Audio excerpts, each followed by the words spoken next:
보통 반 마리 정도 사용하시는데요. 네. 400g에서 500g 그러면 8호, 7호, 9호 이 사이에서 왔다 갔다 하시면서 구입을 하시면 되겠어요. 예.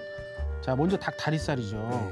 닭 다리가 가장 잘 익지 않잖아요, 그죠? 맞습니다. 예. 그래서 요거를 이렇게 가위를 가위로? 두고 예. 푹 눌러줍니다. 그 다리와 다리 그 연골 사이인가요? 그렇죠. 예. 이 뼈가 이렇게 지나가는데요. 그 네. 옆을 갖다 해주시면요, 쉽게 자를 수 있거든요. 이렇게 해가지고 그냥 이 가운데로 탁 잘라버리세요. 그럼 이렇게 디귿자 형태가 이렇게 나오거든요. 네네. 자, 이러면 손질 끝난 겁니다. 닭다리에서는. 아 끝난 거예요. 예. 그렇게 생각하지 마시고요. 그 다음에 이 닭 가슴살 있죠. 네. 가슴살 부위도 너무 두꺼우면 속 안에 양념이 잘 안 별 수가 있잖아요. 네. 그것도 가위로 손쉽게 쫙 해서 잘라주시면 됩니다. 이렇게. 잘라주시고. 자, 잘라주고요. 날개살의 끝에 이 부분이 좀 지저분하거나 그러면 걸릴 수 있죠. 예. 요것만 살짝 잘라주시고. 잘라가지고 해서 좀 놔주시고요. 음. 자, 그리고 그냥 하셔도 되긴 하지만요. 네. 좀 더 잡내를 좀 없애주려면요, 이쪽에 피 있죠. 아. 피끼를 이렇게 검지 손가락으로 넣어가지고 이렇게 쭉 눌러주세요. 그러면 이렇게 쭉 이제 나오죠. 자, 이게 약간 잡내 날 수 있는 좀 그런 부분이 있거든요. 이거였네요. 네. 예. 자, 이렇게 해서 닭 손질이 끝났습니다. 아. 그럼 뭐 이거 재워두거나 그런 거 없나요? 예, 재워두는 건 없고요. 예. 바로 채소 손질로 들어가면 네. 되겠습니다. 좋습니다. 네. 자, 이렇게 양파는요, 넣어가지고 50g 정도 준비하셔가지고 이렇게 4등분 해주시면 되겠습니다. 채를 쓸게 되면요, 너무 뭉그러지잖아요. 그래서 그렇죠. 약간 씹는 맛이 있을 수 있게 음. 이렇게 해서 준비를 좀 해주시고요. 네. 자, 그다음에 당근이죠. 당근도요, 한 입 크기로 툭 툭. 이렇게 예. 두껍게 좀 썰어주시고요. 이 대파를 어슷 썰어서 닭볶음탕 하시는 분들이 있는데 그럼 되게 지저분해질 수 있거든요. 네. 그래서 이거를 그대로 반을 정도 갈라주시고요. 음. 그다음에 또 위에서 반을 갈라주시고. 셰프님 오늘 이게 해드리는 게 딱 1인식이잖아요. 그렇죠. 뭐 2인식, 3인식, 4인식을 하겠다라고 하면 분량을 계속 이렇게 맞춰서 뭐 늘리면 2배, 되는 거죠. 3배 늘리면 되는 거죠? 그렇죠. 근데 가장 좋은 거는요, 집에 만약에 뚝배기가 있다면 네. 제가 오늘 알려드린 1인분 양을 한 뚝배기마다 다 하셔가지고, 그죠? 하나씩. 네, 하셔가지고 냉장고나 다 완성된 다음에 냉동실에 넣으셔도 넣어놓고. 정말 좋습니다. 아. 자, 시간 관계는 제가 감자를 미리 네. 통으로 삶아진 거를 준비를 했어요. 자, 이렇게 4등분을 제가 해버릴게요. 자, 통으로 준비된 삶은 감자 4등분을 해주시고요. 네. 이 중에 반은 제가 조금 으깰 거고요. 이 중에 반은 그 양념을 넣고 삶을 때 그때 같이 네. 이거를 넣어줄 겁니다. 네. 그러면 지금 오늘 해주시는 이 1인 닭볶음탕이 네. 셰프님이 직접 그 업장에서 하시는 정말 비밀 소스들이 다 담겨 있는 건가요? 그렇습니다. 거의 95% 이상을 제가 알려드린 거예요. 아. 나머지 5%는 공개할 네. 수 없고요. 자, 먼저 물을 물 좀 넣어주시고요.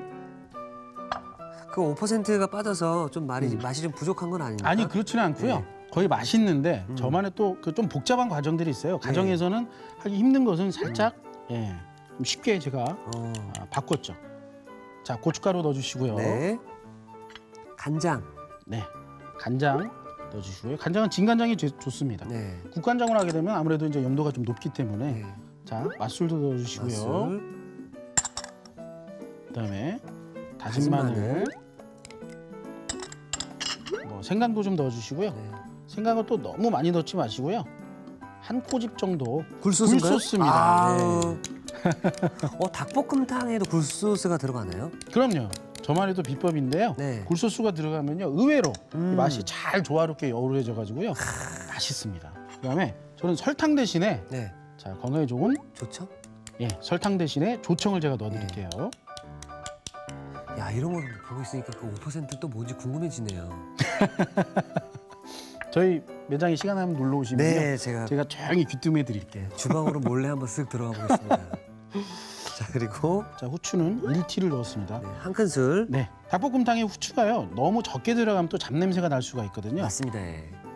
으깬 감자를 넣게 되면요, 아무래도 30분 이상 감자를 넣고 졸인 닭볶음탕의 그 맛이 그대로 재현이 되는 거죠. 아, 약간 그럼 이 감자가 그 전분 역할을 좀 해주는 건가요? 그렇습니다. 농도를 네. 좀 잡아주고. 네. 와. 자, 우리 셰프님께서 이 양념장을 특별히 또 공개해 주셨는데요. 정말 맛있는 닭볶음탕을 만들고 싶다. 정말 맛집의 닭볶음탕을 만들고 싶다 하신 분들은 이 양념장의 레시피를 꼭 기억해 주시기 바라겠습니다. 자, 이제 준비가 됐습니다. 네네. 자, 그러면 이제 불로 좀 이동을 하나요, 저희가요? 불로 좀 이동할까요? 네. 자, 이제 채소 좀 넣어주시고요. 네. 자, 닭볶음탕의 대파는요. 어쓱 썰지 말고 제가 알려드린 대로 이렇게 길쭉해서 길쭉. 예, 좀 준비된 거에서 반절 정도 네. 넣어주시면 되고요. 그다음에 자, 닭을 좀 넣어드릴게요. 한 마리. 네, 반마리. 닭 다리살에 이 반절을 쏙 해서 잘라놨죠. 그러니까 마음 놓고 걱정하지 말고 쭉 졸여주시면 충분히 골고루 잘 익습니다. 그러니까 닭에다가 뭐 청주나 이런 걸 재우지 않아도 이미 양념장이 다 들어가 있기 때문에 그렇죠. 잡내는 걱정 안 하셔도 될 것 같습니다. 어우, 그렇습니다. 자, 이렇게 양념장을 쭉 부어주세요. 어머나. 자, 이 상태에서요. 미리 삶아놓은 감자죠. 감자. 예. 감자를 툭 올려주고 예. 이제부터 약불에 졸이시면 됩니다. 아, 약불에 졸이나요? 네, 처음에 좀 불을 중불에서 좀 세게 했다가요. 네. 끓어오르면? 소스가 끓어오르기 시작하면 약불에 하셔가지고 뚜껑을 닫고 약 한 20분 정도를 졸여주시면 됩니다. 뚜껑을 닫고요. 닫고요? 넘칠 수가 있으니까 살짝만 빈틈을 주고요. 예, 빈틈을 좀 주고 이렇게 해서 약불로 해서 20분 정도 네. 졸여주면 되겠습니다. 자, 볼까요? 네.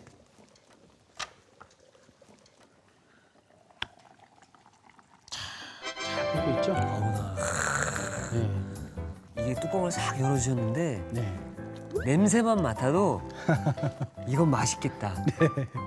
느낌이 확 정말 진한 국물의 향이 느껴지거든요. 자, 위에 야! 대파를 올리고 네. 불을 끄고 뚜껑을 닫고 한번 옮겨 볼게요. 네.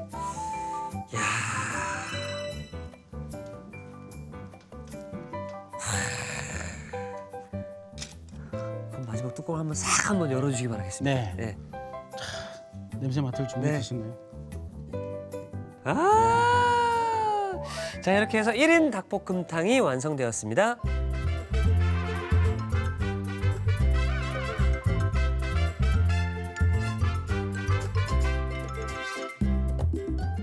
일인 닭볶음탕은 먼저 닭고기는 먹기 좋게 손질한 뒤 남아있는 핏기를 제거해 주세요. 양파, 당근은 한 입 크기로 썰고 대파는 반 갈라 길쭉하게 썰어줍니다. 삶은 감자는 4등분해 주세요. 물, 고춧가루, 간장, 맛술, 다진 마늘, 다진 생강, 굴소스, 조청, 후춧가루, 으깬 감자를 섞어 양념장을 만들어줍니다. 그런 다음 뚝배기에 양파, 당근, 대파, 닭고기, 양념장, 감자를 넣고 뚜껑을 덮어 약불에 20분 정도 끓여주세요. 마지막으로 대파를 넣은 뒤 그릇에 담아주면 1인 닭볶음탕 완성!